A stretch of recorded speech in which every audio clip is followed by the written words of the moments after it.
তোমার কোন কোন জায়গায় ব্যথা গো বান্ধবী ললিতা, তোমায় মালিশ কইরা দিমু সখী পরানো ভরিয়া। তোমার কোন কোন জায়গায় ব্যথা গো বান্ধবী ললিতা, তোমায় মালিশ কইরা দিমু সখী পরানো ভরিয়া। আমার নাম প্রীতম রায়, নমস্কার, ধন্যবাদ জানাচ্ছি সবাইকে। আর রায়গঞ্জে এসে খুব ভালো লাগছে। আমার নাম বর্ণালী অধিকারী, নমস্কার, দণ্ডবত। রায়গঞ্জে এসে খুব খুব খুব ভালো লাগছে। পথ চলা শুরু 2020 সালে, কিন্তু যার মধ্যে প্রতিভা আছে সে ডাউন হয়ে উপরে উঠবে, এটুকু বলে দিচ্ছি। আরে গোলাপ ফুলের কাটা মোর বন্ধু সাদা মাটা, চোখের ইশারা বোঝে না। গোলাপ ফুলের কাটা মোর বন্ধু সাদা মাটা, চোখের ইশারা বোঝে না। নমস্কার, খাস খবর 8-এর তরফ থেকে সবাইকে স্বাগত। আজকে আমরা বসেছি, আমাদের মাধ্যমে বা মাঝখানে পেয়েছি উত্তরবঙ্গের একজন বিখ্যাত ফেসবুক ইনফ্লুয়েন্সার এবং ইউটিউবার, যারা বিভিন্ন কন্টেন্টের মাধ্যমে বিভিন্ন কন্টেন্ট তুলে ধরে। আজকে তাদেরকে আমরা পেয়েছি। তার পরিচয়টা আমার মুখ থেকে না, আমরা সরাসরি তাদের কাছেই চলে যাব, তাদের কাছ থেকেই তাদের পরিচয়টা আমরা শুনব এবং তাদের সাথে বিস্তারিত কিভাবে তাদের পথ চলা শুরু হলো, কিভাবে তারা কন্টেন্ট তৈরি করছে, কি চিন্তা ভাবনাতে করছে, এই সবগুলোই তাদের সাথে আজকে আমরা আলোচনা করব। আজকে আমাদের স্টুডিওতে পেয়েছি তাদের দুইজনকেই। আমরা সরাসরি আমাদের অতিথি আজকে যারা আছেন তাদের কাছে আমরা চলে যাচ্ছি। প্রথমেই জিজ্ঞেস করব তাদের পরিচয়। প্রথমেই বলবো যে খাস খবর 8-এর তরফ থেকে তোমাদের দুজনকেই স্বাগত। কি নাম, একটু আমাদের দর্শকদের সাথে একটু পরিচয় দাও। আমার নাম প্রীতম রায়, নমস্কার, ধন্যবাদ জানাচ্ছি সবাইকে।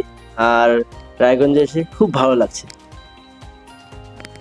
আমার নাম বর্ণালী অধিকারী, নমস্কার, দণ্ডবত। রায়গঞ্জে এসে খুব খুব খুব ভালো লাগছে।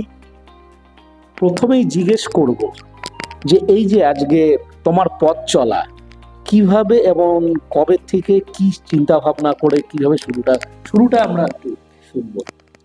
আমার পথ চলা শুরু 2020 সালে, লকডাউন, করোনা। মানে করোনা, আমি তো তার আগে পড়াশোনাই করতাম, তোমরা সবাই জানো আমি ম্যাথামেটিক্সের স্টুডেন্ট, অনার্স কমপ্লিট, তখন আমার কমপ্লিট হয়নি আর কি। তো সেই সময় মানে হঠাৎ করে করোনা লকডাউন আসার জন্য বন্ধুদের থেকে দূরত্ব সৃষ্টি হয়ে গিয়েছিল। তো তারপর মানে ভিতরে এটা ছিল, শিল্পী সত্তা ছিল, কারণ আমার বাবা মা ভাওয়াইয়া শিল্পী, পুরনো ভাওয়াইয়া শিল্পী, তোমরা সবাই জানো। তো সেই সূত্রে হয়তো পেয়েছি জিন গঠিতভাবেই। আর মানে যে ভিতরে যে আমার ভিতরে ছিল সুপ্ত প্রতিভাটা, সেটা আর কি সেই সময় বেরিয়েছে, কারণ সেই সময় আমি সময় পেয়েছি, মানে পড়াশোনা থেকে বেরিয়ে একটা নিজের সময় পেয়েছি। তো তারপরেই তো সবকিছু হয়ে গিয়েছে, আর পিছন ফিরে তাকাতে হয়নি। প্রথম ভিডিওটা যখন বানালে কি অনুভূতি হয়েছিল, যে প্রথম ভিডিওটা বানালে কি অনুভূতি হয়েছিল? সত্যি বলতে আমি কোনো ভিউজ বা টাকার জন্য আমি ভিডিও করিনি। আমার যে পুরনো ভিউয়ার্স আছে সবাই জানে, আমি মেনলি চাইতাম আমার নিজের ভালো লাগতো। কে কি বলে আমার কোনো যায় আসে না, আমি আগের থেকে এরকমই ছিলাম, একটু পাগলপনা ছিল আমার মধ্যে, কারণ সাধনা করতে নাকি পাগল হতে হয়, এটা আমি শুনেছি। তো আমি সত্যিই পাগল, আমি সেই মানে সোশ্যাল মিডিয়ার পাগল আর কি। আমি পাগল ছিলাম কারণ আমি আমার নিজের মধ্যে একটা প্রতিভা ছিল, আমি নিজে নিজে ভিডিও বানাতাম, নিজে নিজে দেখে দেখে হাসতাম। জানি না কিভাবে মানুষের ভালো লেগে গেছে, বাকিটা তো মানুষের ভরসা, আশীর্বাদ। তো প্রথম যখন ভিডিওটা তুমি পোস্ট করলে, তো তখন যখন দেখলে পাবলিকের একটা ডিমান্ড হলো, সেটাতে কিরকম, মানে কি ফিল করলে, কি মনে হলো? প্রথমে যখন ভাইরাল হলো, আমার অনেক ভিডিও ভাইরাল, একসঙ্গে অনেকগুলো ভিডিও ভাইরাল হয়ে গিয়েছিল, কারণ যেহেতু লকডাউন ছিল, সবাই হাতে ফোন ছিল। মানে আমার বিভিন্ন নাচের ভিডিও, মোবাইল দিয়ে ভিডিও করতাম তখন। তারপর তোমার এই একটা কমেডি ভিডিও গিয়েছিল, মাসান বাবার উপর একটা ভিডিও ছিল লকডাউন নিয়ে। তো আরো অনেক অনেক ভিডিও ছিল, সবাই জানে সেগুলো। তো সেই ভিডিওগুলো যখন ভাইরাল হলো, আস্তে আস্তে আমি সেটাকে একটা মানে মানে আস্তে আস্তে রেগুলারিটি মেনটেন করা শুরু করলাম। তো তারপর দেখলাম যে ভিডিও ভিউজ হচ্ছেই, তারপর সেটাকে আমি মানে পেশাগতভাবে পরে নেওয়া শুরু করলাম, প্রথমেই নেওয়া শুরু করি, শেষ নেওয়া শুরু করিনি আর কি। এই যে বললে যে বন্ধু বান্ধব থেকে তুমি একাই থাকতে, একাই চিন্তা করে, তো যখন এই ভিডিও তৈরি করলে তখন বন্ধু বান্ধবের মানে কিরকম সাপোর্ট ছিল, না উৎসাহ দিচ্ছিল, না উৎসাহ দিচ্ছিল? সত্যি বলতে ছোটবেলা থেকেই আমি সবাইকে হেল্প করি এবং সবার পাশে থাকি। আমার বন্ধুরা তো জানেই, যারা দেখছে ভিডিও তারা বুঝতে পারবে।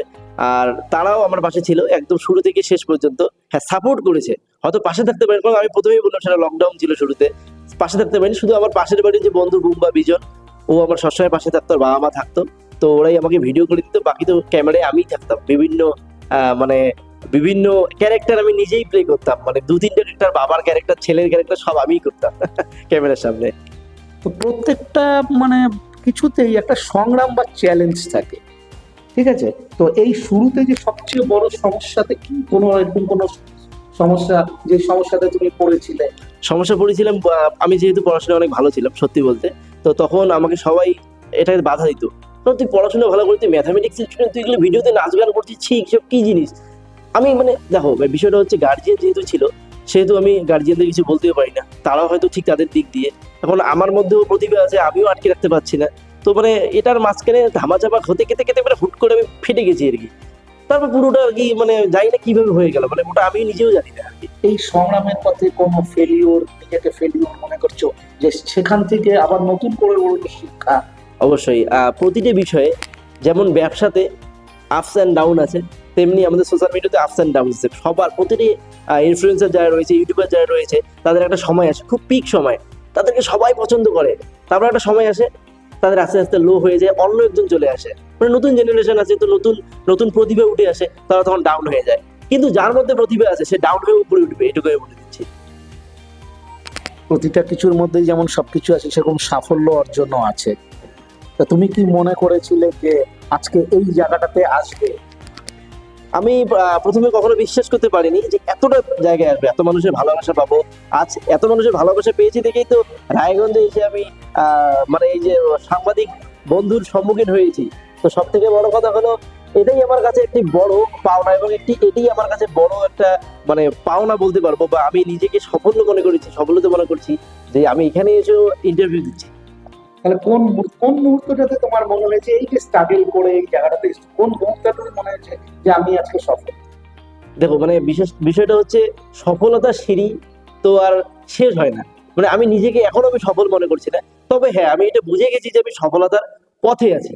কারণ যখন কোনো মানুষ কোনো একটা কাজের সঙ্গে যুক্ত হয় বা কোনো একটা কাজের দিকে এগোয়, সে কিন্তু নিজে অবশ্যই বুঝতে পারে যে সে পজিটিভ দিকে যাচ্ছে, মানে সে উপরের দিকে যাচ্ছে নাকি নিচের দিকে যাচ্ছে। এটা আমি নিজেও নিজে থেকে বুঝতে পারি, মানুষও বুঝতে পারছে যে আমি আগে কি ছিলাম আর এখন কি হয়েছে। মানুষ তো চিনতই না আমাকে। এখন আমি প্রচুর পরিমাণে গান হিট করেছি, মানে আমার যে গানগুলো হিট করেছে, আমার মনে হয় টলিউড ইন্ডাস্ট্রিতে সেমন কোনো গান এত কম সময়ে হিট দিতে পারেনি। এটা মানে অহংকার নয়, এটা আমাদের গর্বের বিষয়। তোমার সবচেয়ে ভাইরাল কন্টেন্ট কোনটা?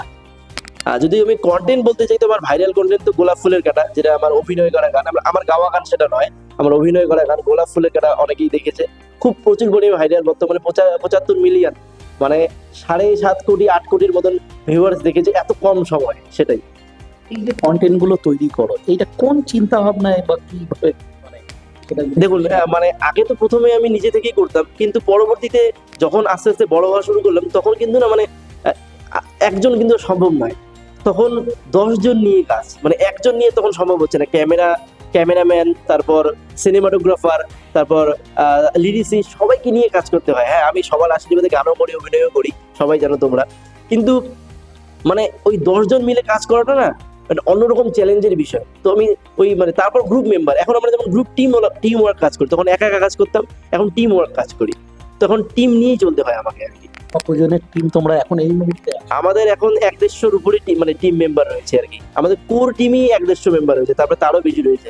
গোটা উত্তরবঙ্গে কেন, মানে দক্ষিণবঙ্গ, তারপর বাংলাদেশেও রয়েছে, তারপর লোয়ার আসামেও রয়েছে, নেপাল রয়েছে, বিহারেও ঝাপা, মানে নেপালের ঝাপা ডিস্ট্রিক্টে রয়েছে, আর বিহারের কিষানগঞ্জ, সূর্যপুর এই জায়গাতেও রয়েছে, আর বাকি ওয়েস্ট বেঙ্গল, ত্রিপুরাতে আছে। এই যে ধরো ভিডিও গুলো করছো, কন্টেন্ট গুলো করছো, এই কন্টেন্ট বা ভিডিও গুলো করার পরে যে পোস্ট করছো, এই ভিডিও কন্টেন্ট তৈরি করা, ভিডিও তৈরি করার সাথে পোস্ট করা, এই যে একটা পিরিয়ড, এইটা কতদিনের মোটামুটি সময় লাগতে পারে?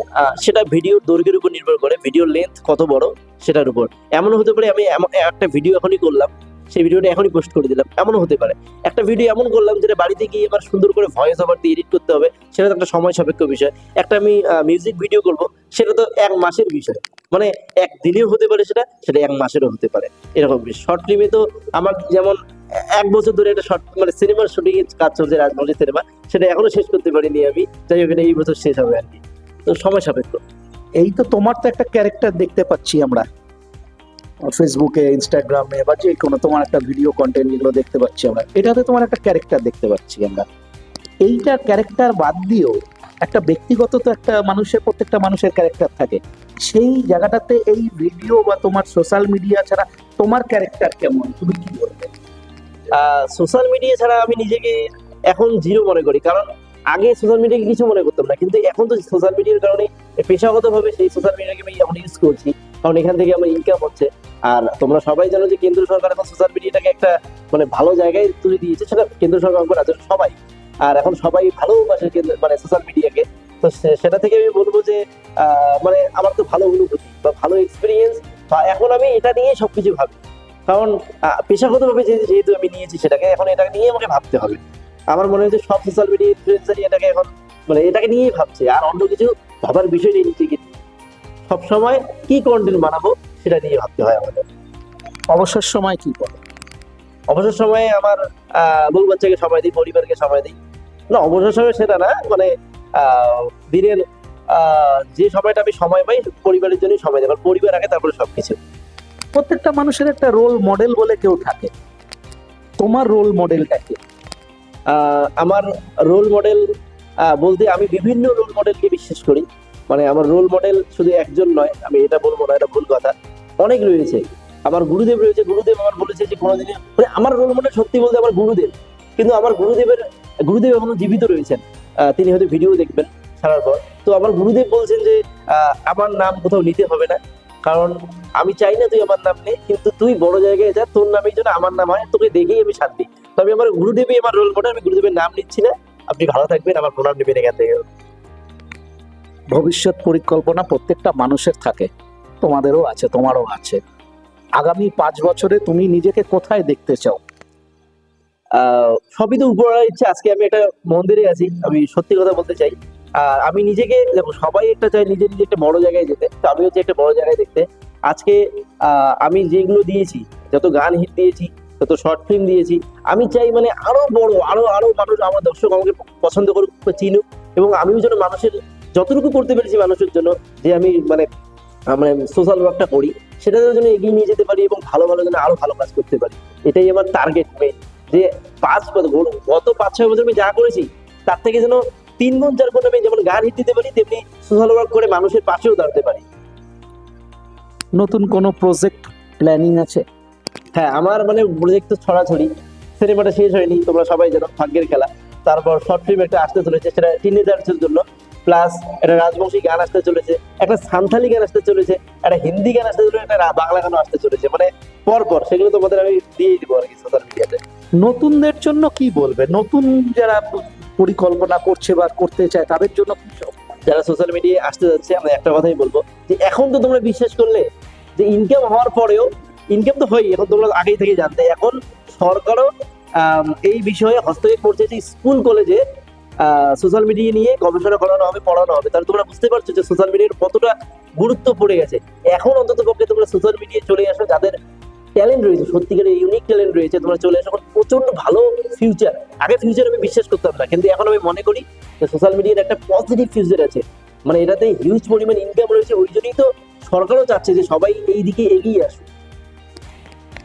ফ্যামিলিতে তোমার পাশেও তোমার মিসেস বসে আছেন, তার সাথেও একটু আমরা পরিচয় করিয়ে দেব। তুমি একটু পরিচয় করিয়ে তোমার নাম। প্রথমে বললাম বর্ণালী অধিকারী। আমার বাড়ি হচ্ছে ফালাকাটা, আমার শ্বশুর বাড়ি ফালাকাটা, বাবার বাড়ি তুফানগঞ্জ, কোচবিহার। তুমিও কি এই কন্টেন্ট, তোমার হাজবেন্ডের সাথে ভিডিওতে তুমিও জড়িত আছো? অবশ্যই আমাদের একটা গান ভাইরাল হয়, খুব মানে একটা না, অনেক গান, কিন্তু সব থেকে বেশি যেটা সেটা হচ্ছে বান্ধবী ললিতা গানটা, সবাই হয়তো তোমরা শুনেছো। সেটা আমার হাজবেন্ডের সাথে অভিনয় করা। খুব ভাল লাগে আর কি যখন মানুষ শোনে আমার গানগুলো। আমি আমি একটা কথা বলি, আমি কিন্তু ওর মানে সোশ্যাল মিডিয়ার আসার কয়েক মাস আগে কিন্তু আমি আসি, মানে ওরও আগে ইউটিউবার আমি, কিন্তু আমি সেরকম ভাবে ভাইরাল হইনি। তখন আমি নাচের ভিডিও করতাম, আমি ছোট থেকে নাচতে খুব পছন্দ করি, এবং আমার মিলিয়ন মিলিয়ন ভিউজ আছে নাচের, কিন্তু উত্তরবঙ্গে সেরকম কেউ চিনতো না। তারপর ও আমাকে বলে যে তুই আমার সঙ্গে কি কাজ করবি? তা আমি ভাবলাম হ্যাঁ করব, অবশ্যই করব, কেন করব না। তারপর বাবা ভোলানাথের আশীর্বাদে আমরা যাই জলপেশ মন্দিরে, সেখানে আমাদের শুটিং হয় জয় জয় শিবের শঙ্কর। এবং সেখান থেকেই সবকিছু শুরু। বাবা ভোলানাথ হতে চান যে ইনি আমার হাজবেন্ড হোক, সেজন্য আজকে আমরা দুজন একসাথে, আর আমরা আরো অনেক বড় বড় কিছু কাজ করতে চলেছি। এই যে গানগুলো তুমি বললে, গান তোমাদের একটা গান হিট হয়েছে, এই গানটার লিরিক্স বা কে তৈরি করেন, তোমরাই কি না? কিছু কিছু আমার হাজবেন্ড তৈরি করে, এবার কিছু কিছু লিরিক্সিস্ট রয়েছে, যেমন একজন আমাদের নিজের লিরিক্সিস্ট শুভঙ্কর বর্মন, আমার ভাসুর ও দাদা, খুব সুন্দর সুন্দর গান লেখে। মারি তো পরীর মতন লাগে, ওটা তো দাদা লিখছে। অনেক হিটেড গান আছে দাদার লেখা। আমাদের চ্যানেল থেকে একটু রিকোয়েস্ট করব দর্শকদের জন্য, তোমাদের দুজনকেই বলছি একটা গান, এক লাইন হলো যেটা তোমাদের পছন্দ হয়, দর্শকদের জন্য তোমরা একটু গাইবে। অবশ্যই অবশ্যই, নিঃসন্দেহে আমার ওয়াইফ তো আসলে সিঙ্গার নয়, কিন্তু আমি সিঙ্গার। তোমরা সবাই জানো যে আমার গাওয়া গানই প্রচুর পরিমাণে হিট এবং আমার অভিনয় করা গানই প্রচুর পরিমাণে হিট। রিসেন্ট যে গানটা আমার প্রচুর হিট হয়েছে সেটা হলো গোলাপ ফুলের কাটা। আমার A to Z 2-3টা গান গাইছি আমি। আরে গোলাপ ফুলের কাটা মোর বন্ধু সাদা মাটা, চোখের ইশারা বোঝে না, আরে মনটা যে ব্যাকুল খুঁজে পায় না একুল কুল, বন্ধু সব জানিয়াও কিছুই জানে না। তোমার কোন কোন জায়গায় ব্যথা গো বান্ধবী ললিতা, তোমায় মালিশ কইরা দিমু সখী পরানো ভরিয়া। তোমার জন্য ফিলিংস ছিল আমার মনেতে, বললে না কেন সেদিন তুমি প্রথম দেখাতে। এত লোকের মাঝে আমি বলি কেমনে, তাই চলে গেছি সেদিনে আমি চুপটি করিয়া। তুমসা কোই প্যারা কোই মাসুম নেহি হ্যায়, তুম জানো মেরি তুমি মালুম নেহি হ্যায়।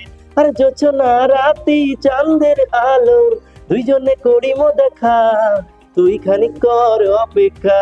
আর রাতি জাগি করিমো আজি প্রেম, হইবে পূরণ মনের বাসনা। আরে জয় জয় Shiv Shankar. Thank you so much. অনেক অনেক ধন্যবাদ। আমাদের স্টুডিওতে আজকে দুজন গেস্টকে আমরা পেয়েছিলাম, তারা উত্তরবঙ্গের বিখ্যাত দুজন, আপনাদের সামনে সবই তুলে ধরলাম।